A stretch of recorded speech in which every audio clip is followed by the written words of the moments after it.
জেদ থাকা সত্যি ভালো, তবে সেই জেদটা যদি ভালো কাজে ব্যবহার হয় তাহলে তো আরও 100 গুণ ভালো। কিন্তু সে জেদটা যদি অন্যের মুখের খাবার ছিনিয়ে নেওয়া হয় তাহলে সে জেদ থাকার থেকে না থাকা অনেক ভালো। সে জেদের না হয় কোনো বাহবা, না হয় কোনো সাফল্য। নমস্কার বন্ধুরা, আমি শ্রাবণী আবার নতুন একটা লাঞ্চ প্যাকিংয়ের ভিডিও নিয়ে চলে এসেছি।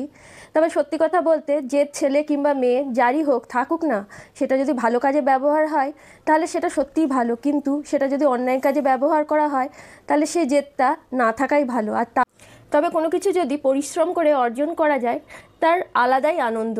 আজকে বরের লাঞ্চ প্যাকিংয়ে গরম গরম ভাত রেডি করে দিয়েছি, তার সঙ্গে দিয়েছি পেঁয়াজ দিয়ে ভেন্ডি ভাজা। আর এই পেঁয়াজ দিয়ে ভেন্ডি ভাজাটা কিন্তু খেতে খুব ভালো হয়। আর তার সঙ্গে দিয়ে দিয়েছি শুক্তো। আর শুক্তোটা করেছি আলু, বেগুন, বড়ি, ডাঁটা, কাঁচা কলা, পেঁপে এইসব দিয়ে। আর করেছি রুই মাছের একদম পাতলা ঝোল। আর আমার এই ছোট ছোট লাঞ্চ প্যাকিংয়ের ভিডিওগুলো করতে কিন্তু খুব ভালো লাগে।